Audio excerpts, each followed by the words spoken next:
Ladies and gentlemen, welcome back to the channel. It's me, Josh, and yes, we're covering the tier list changes today, but as always, we don't like to just regurgitate stuff. We have a little fun with it. It's only a game.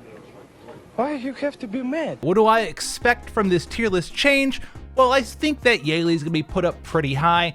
I expect, well, there to be maybe just a little bit of Vice as well as Kachi the Guard love in here, and I think they might go a little bit overboard on those changes there. Personally, I wouldn't take this level of disrespect. And I think that we might sneakily, hopefully, see them loving Viper here. Now, there is a change log here, and they are detailing Yeli here. And like I said, when we reviewed Yeli, I think she'd end up to be like a tier 0.5 character because she is just so flexible. I said that she probably wouldn't be a must pull, especially if you're someone who's still progressing through PvE, because there are so many other characters that kind of can do somewhat of what she does, but just a little bit better than she can do it. For example, like single target boss damage, I think Diding's going to be better there. AoE cleave in PvP, you have someone like Masia. She's got some uniqueness where she does have her own defense break and she can steal buffs from the enemy, prolonging the buffs possibly on herself if you need to re-up that attack buff, maybe just taking away the buffs from the enemy as well. But all in all, she's going to be a pretty awesome character, able to sort of emulate some of the strong things that other characters can do in a very significant fashion, and that's going to make her strong in a tier list setting because she's just going to be a good character. Whether that meant that she needed to be pulled for you on your account was more of a thing for you to figure out if you have access to characters like Masia and Diding on your account, which you probably do. So what do they say here? Another powerful all-rounder. We rank her tier 0 for flexibility. Wow, you guys nailed it. Look at us go. Find yourself tier 0.5 in most PvE game modes performance-wise. And if this is, we'll check it out, the farming modes like Terramatan, Aurora, stuff like that. I don't really use her there. I've used her more in stuff like Ember Trek, clearing all of normal mode, some hard mode. I've used her in some of the big boss battles, bring 15 characters, right, geared out for some of the current events. I've used her there, guild battles, the guild boss. She's strong everywhere. She just sometimes Diding just needs to use his S3 3 times and you win the fight. There's no reason to use someone like Yeli there. So let's check out what's going on here. Oh, I saw our characters. Vice and Kachi the Guard. Oh, are they gonna go from tier 5 to tier 0? Let's find out. We got generic PvE, Threshold, Terramatan, Doki Doki Aurora, Union Boss, which I mean, so easy. And then PvP standouts here as well. So characters that moved up. We got tier 0 in generic PvE for Yeli, although they did say that for a lot of stuff, like I'm assuming down here, she's not going to be tier 0 for any of these threshold fights. She's going to be able to be used there, but for honestly, there's just better characters in a lot of these situations. Like, okay, it's Sonya in tier 0 and no one else up here. Fair, but honestly, like, you should probably put Diding up here too, because like, unless you're doing dots, I think he's the best DPS, straight up damage dealer for something like Terramatan. So if you're interested in how she is, yeah, I agree. Like, she can be used pretty much in any of the farming fights. She's not going to be in the best of those conditions for those fights though, because she is very good at AoE circumstances with something like Revelation on her. You can even use her in Doki Doki for that reason, doing like a kind of nice little Rosa, little Rosa emulation there. But someone like Giada is going to be a little bit better. But so you could pick her up for that. She's still out on the banner if this video does go live. And then for PvP, I think she's actually kind of fantastic up here. I think that for PvP, I have we'll talk about my girl too.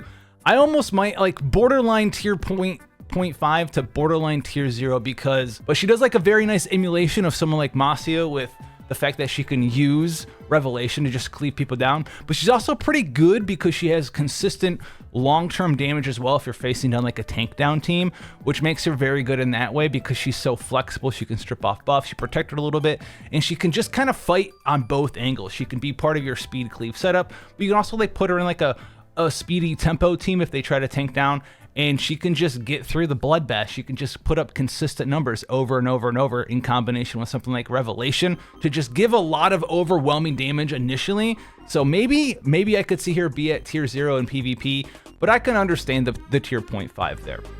Now let's find out where some of the other characters are. Finally, we have Lily as the only tier 0 support character. Hey, if you were in the channel since before the game came out and I had her as the only tier 0 tier god character in the support category, they finally caught up. It's right here, dude, baby. It's finally here. Look at what she does. Buff, follow-up, delay, speed advance, cooldown reduction. She's insane.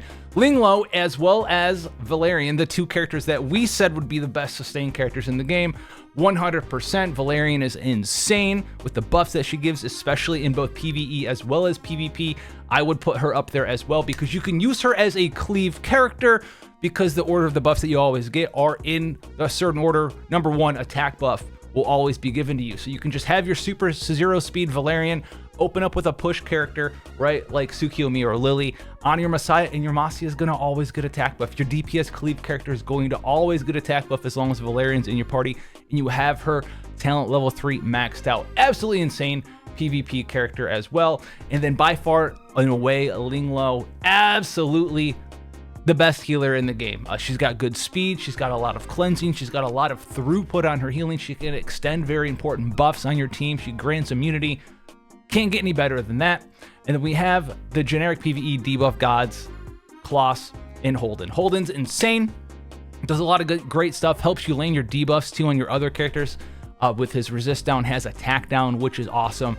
And these two also pair very well together. Kloss brings defense break and speed down, and then you have attack down, a strip, and resistance down on Holden, CR pushback on Holden, and then CR pushback on Kloss. And the main thing, they don't really talk about it too much here, but the main thing that Kloss really does excel at is it reduces the damage that the enemies do to you in PvE, or maybe even PvP, but in PvE as well, with her own unique mechanic, while also increasing the damage that you do to them. So not only is she defense breaking and speed downing and pushing them back, but her own hacking and hack and debuff really mitigates a lot of the damage out there. And damage mitigation is key in this game. There's not a lot of ways to do it, which is why I kind of expect to see Viper somewhere. I'm surprised he's not up here quite yet. So let's get through the list here.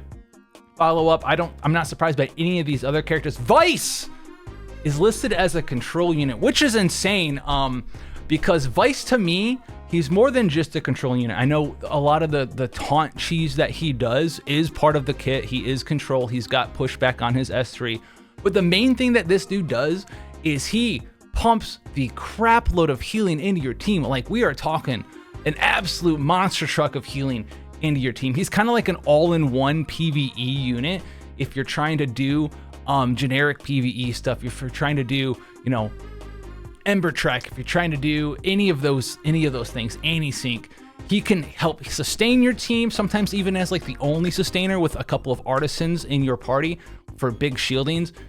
He's got attack down, he's got pushback, and then he's got the ever important taunt, which is listed here, but they don't talk about how he heals a shit ton. You put him on Bramble so he can counter too. You provoke lock somebody, then you hit somebody else to provoke them too. And every time he lands a debuff, he heals himself. But if he's, you know, at full HP after that heal, the heal actually goes to other people in your team as well. So he's very good in that regard. He's an absolute unit. And I would kind of put him like, I don't know. I mean, I guess, do you put him in the support category? Like, do you put him in the control category? Who knows? Maybe you put him in both. I think he's a fantastic unit for that reason. One of the best units in the game. Heinrich, insane. One of the fastest strippers that we have access to in PvP. He should be up into tier 0. Yes, please. Buff block, listen, insane. Generic PvE. I used him because I got him relatively early on. I literally just built him as like my main DPS. And used him, pushed him around. There's so many generic PvE fights that the enemies are like, I'm gonna put up buffs. And you're just like, no, you're not actually. You're not putting up buffs. If you do put up buffs, I'm stripping them back down. And then you just build them for some damage early on. And then later on, once you have other damage dealers who can do higher DPS in PvP scenarios, you can just build him giga fast if you want. Full strips, buff block. He's got anti-heal on his S2. But he also could be built as a nice damage dealer as well. And he's pretty easy to build as a damage dealer because he does have that unique mechanic where he's got last words, which increases the crit chance and crit damage of your party members when they hit people with the last words debuff, including himself. So he's fantastic. Zenyatta, insane for generic PvE. And a lot of people, listen, got trapped into the you must pick Remoloka. for Doki Doki. Listen, you can use Giada right there as well. And honestly, I think Giada's like a more universal character, so I like to see that matching up here as well. Look at where Doki Doki Rimaloka is for generic PvE. I use her because I got her for Doki Doki. I don't actually have Giada on my main account, and I don't use Rimaloka anywhere else. She's literally just a bot for Doki Doki at this point in time. Control characters, there's none listed up here in tier 0. I honestly would put Mio up in tier 0. She is one of the best initiators in PVE and PVP right now as well, because unlike these other characters, this is the generic PVE list. I use her a lot of the times on fights where I can control 2 of the ads with her stuns, and then she also gives speed buff to the entirety of your party. So you can control ads with her, speed buff your party, and then she's got pushback, and she's got, you know, turn meter steal to push the enemies back even more and then push your team up more. So she's very, very good. They don't really list it like they do here with like the delay speed and advancement of your stuff. They don't have that listed on here. I don't know why. Maybe you guys are blind because it's one of the most fucking prevalent parts of her kit. So maybe put her up in tier 0 because she is just that good. I think she's better than Marvel for those reasons. She's an insane character in PvE as well as PvP. They have them all tied together up there as well. Other big movers and big missers. Listen, we got the Sonya squad, the Mia squad. Mia's going to be good in something like Aurora, I would assume. Yes, Aurora's up in here. Very nice. You can strip off some of the immunity, buff your team, do some different stuff. She's cool. Got damage reduction. She's all right. We don't need to harp on that one too much. I'm looking for the man, Viper. Now, Viper, I'm surprised he's only down in tier 0 for generic PvE because some things start hitting so hard that he is just a mainstay in a lot of parties out there. And I think some of the Aurora threshold parties, yeah, look it. He is insane up in here. And then there's other generic PvE fights where he's just kind of like Heinrich, right? Where he can strip buffs off, keep your team safe. If you don't know exactly what he does, reduces crit damage taken by 30%. He's got chances to counter. His S3 has strip 2 buffs. I think it has like attack down as well. He just really makes your team super survivable. And you'll look, if you go in game and look at some of the Aurora threshold recent clears and stuff, it's just like a 5-star Viper with like minimum investment. Maybe they have their S3 maxed out, and he just does exactly enough for you to defeat this fight relatively easily, even on like Inferno mode in a lot of situations there. And then in PvP, if you're trying to play like turn 2 tank down, I think you absolutely need to have Viper leveled up on your account. 30% damage mitigation is insane. Being able to strip off buffs is insane. As a counter even sometimes is insane. Has attack down is insane. And they only have them listed at 0.5 here, which understandable because it's more of a play style thing. You're not going to try to cleave people with Viper in your party. But for tank down, Viper on your account, level him up. He's an SR character. Put some lattices into his S3. Put some lattices into his S2 for that damage mitigation. Right, put on some Bramble in your party if you want to do that. Put on some Bloodbath on a couple of characters. Maybe if you're worried about getting debuffed, put on some of the immunity set. He is a fantastic character there. We see that Dina has been moved down in Gray as well. Gray deserves it. Get Gray out of here. Get him out of here. What do we got Gray else in? What, Doki Doki? We got Gray and Doki Doki. He's fine. Whatever. I just don't really like Gray. I do like Dina, though. One of the best ways to just make sure you do as much damage as humanly possible in a quick amount of time against a boss. She brings defense break. She brings vulnerable. So that's defense down as well as 30% damage taken, I believe vulnerable is. Then she's got her own unique mechanic, which adds debuffs that allow you to add additional multipliers on your DPS when they land critical hits, which is just straight damage up that you just cannot get from anyone else, really. She is very similar in the way that she can add additional damage in the likes of ways that someone like Kloss can, right? Kloss has straight damage % up with her own hacking mechanic. Well, there's not very many ways to get vulnerability, maybe on something like Deeding, but in AoE situations, defense break, vulnerability, I just snapped out of the microphone. And then her own unique, like, well, it's not bleed, but her own unique, like, little mark debuff that gets consumed and gives you additional attack multipliers when you crit is insane. It's one of the quickest ways to just bump your damage up into the stratosphere. I wouldn't put her tier 0. I would still keep her tier 0.5 because even though she is niche, if you're looking for a debuffer to just maximize your damage, this is the character for you there. Support, as far as Freya goes, she's never going to go anywhere different than here. She's insane. She's a walking, CR pushback, CR push up for your party battery. She has attack buff. She's got a little bit of cleansing with her Dreamweave stacks for you there. She's got damage up with the Nightmare debuff. She even offers a little bit of healing for your characters who can do damage on your DPS, make them a little bit more survivable. She's just a fantastic character. One of the first characters, the first limited on-banner character that was released. She's not limited. She can get her in the permanent banner now. But she's a fantastic character. And she even, let's see if they talk about it in the PvP area. I think that she is up here. Lily is still by herself. But these other two are insane. There's a nice little unique build that you can do for PvP. You build her fast so she can be that bridge character, that attack buffer for your team.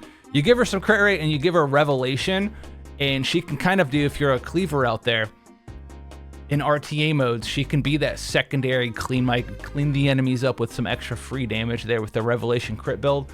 And because you can swap gear so freely in this game, make that build. If you got gear laying around, put some Swift Rush on her, make a Revelation for her. It doesn't need to be anything insane. It's just going to be something you can pick and draft with, and it's going to be a good time for you out there. Because if that's your playstyle, you don't need to have like a giga tanky, high effectiveness Freya. If you're just trying to outspeed with like a Mio and a Lily and a Freya and then 2 DPS, make Freya your second DPS or whatever. If they have like a super tank down team, you can kind of cleave through it still anyway with 3 Revelation DPSs and have Freya be the third one. She's insane for that reason. And I do believe that it belongs up in tier 0, but Lily belongs up in like tier -1. Okay, she's tier -1. Now, speaking of PvP characters, listen. Ren the Unbounded, tier 0.5. I can understand it. I can understand it. I can understand it. In this point in time, though, I would almost want to move her up into tier 0. I think she's that good. The build that you put on her, you build her Swift Rush. You build her on the Harvest? Yeah, Harvest, where you pence 30% defense. And then you put her on Revelation, which is a little bit hard to do because Revelation does not come with Swift Rush as one of the things. So you do that, and then later on you can take off Swift Rush and do like Swift Strike with 8-piece Swift Rush, and then still get the Harvest in there. Basically, you get 20% attack for free. Your speed won't go up, but you can build her to like 280 something speed on Revelation. And why is that so good in PvP right now? Well, a lot of you guys, as you're moving through the ranks, might have realized like, oh yeah, I have a giga fucking fast Lily. But when my Lily S2s to push up my Masya or my Heinrich DPS or whatever your DPS character is, they don't actually go next because your opponent also has a 300 and something Lily and you don't bridge that gap. Well, guess what?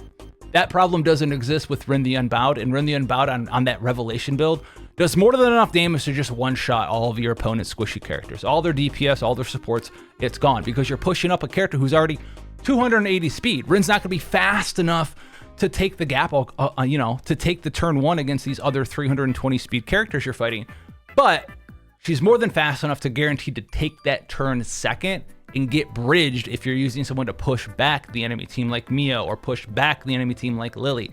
And she does more than enough damage to one-shot all of their teams. I ended, I think, what is it, like season 0, right? The current season for Arena is going on right now.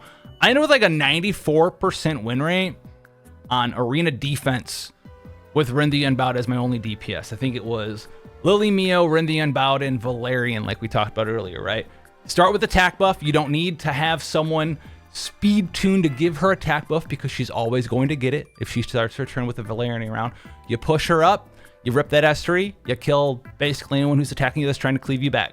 They're just not going to be able to outpush your character because sometimes the Lilies were even faster than my Lily, and guess what?